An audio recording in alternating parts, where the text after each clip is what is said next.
2025 WNBA Finals presented by YouTube TV. We'll begin with remarks from Commissioner Kathy Gilbert, and then we'll turn it over to question and answer. Please have. What if I told you the WNBA was handed a $1 billion cheat code, and instead of cashing in, they fumbled it on purpose? Yeah, that's the storm we're walking into today. Because when Caitlin Clark entered the league, this wasn't just hype. This was a full-blown takeover. We're talking record-shattering numbers with the Iowa Hawkeyes, millions glued to their screens, and a fan base so massive it flipped the entire sports landscape overnight. Her final college run. Bigger than the NBA Finals, louder than the World Series, and yeah, even outpaced the Masters viewership. That's not just star power, that's generational impact. Then boom, she lands with the Indiana Fever, and suddenly the WNBA goes from niche to must-watch TV. Jerseys gone in minutes, arenas selling out, games getting moved to NBA-sized venues just to handle the pressure. This wasn't growth, this was an explosion. A one-player economic takeover. But here's where it gets messy. While fans, media, and sponsors were celebrating like it was a championship parade inside the league. Totally different vibe. No red carpet. No welcome party. Instead, it felt personal. From day one, Clark was getting hit, and I mean really hit.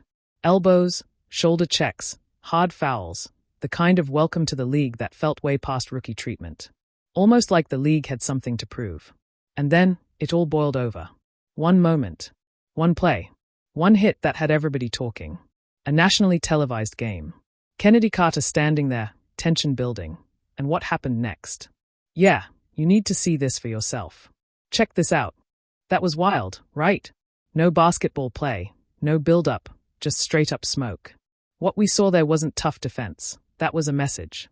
Caitlin Clark wasn't even in the play, and Kennedy Carter came out of nowhere with a blindside hit that had zero to do with hoops. That's not hustle. That's personal beef.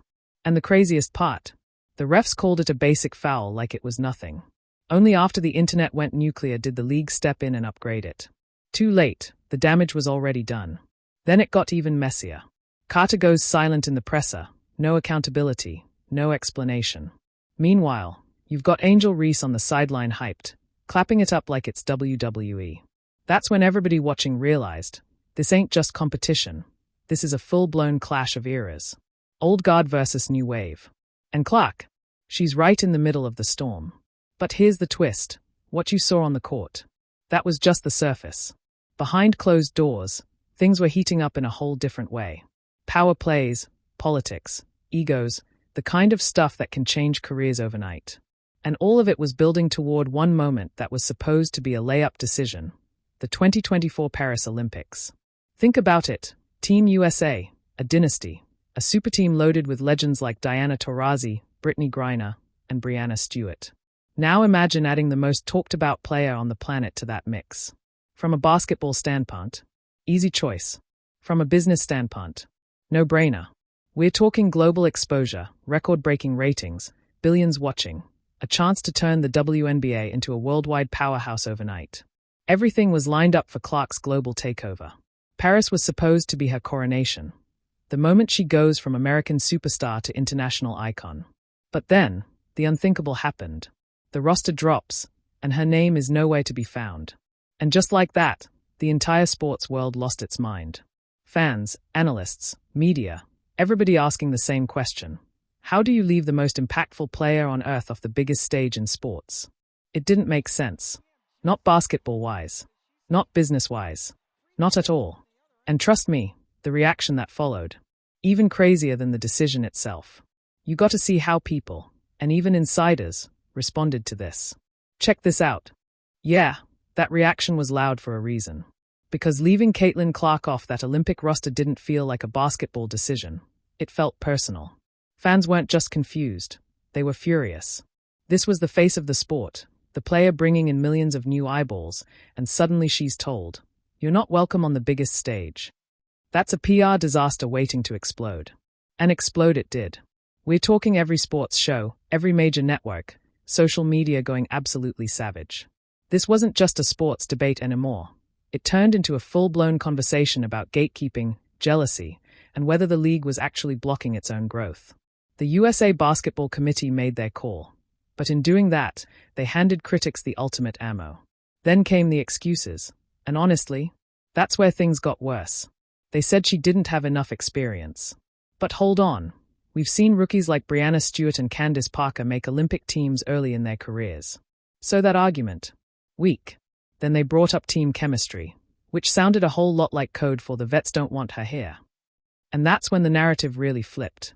Because now it wasn't just about one decision, it was about power. The old guard versus the new face of the league. Names like Diana Taurasi started getting pulled into the conversation, and fans began to believe something bigger was going on behind the scenes.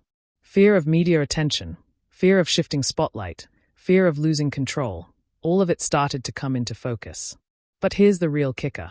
When everything was on fire, when the league needed leadership the most, all eyes turned to the commissioner, Kathy Engelbert. This was her moment to step up, take control, and protect the biggest asset the league has ever seen. And instead, silence, deflection, corporate talk. No strong defense. No clear message. Just safe, scripted answers while the chaos kept building. And for a lot of fans, that was the final straw. Because in that moment, it didn't just look like a bad decision. It looked like the league chose politics over progress. Now here's the real question. After all of this, the hits, the snub, the backlash. What happens next? Because if you think this story ends here, you're dead wrong. This is bigger than one player. Bigger than one decision. This could reshape the entire future of the WNBA. And if you want to stay ahead of stories like this, the real drama, the real behind-the-scenes tension, the stuff nobody else is breaking down like this, hit that subscribe button right now. Because on this channel, we don't just cover the game. We expose it.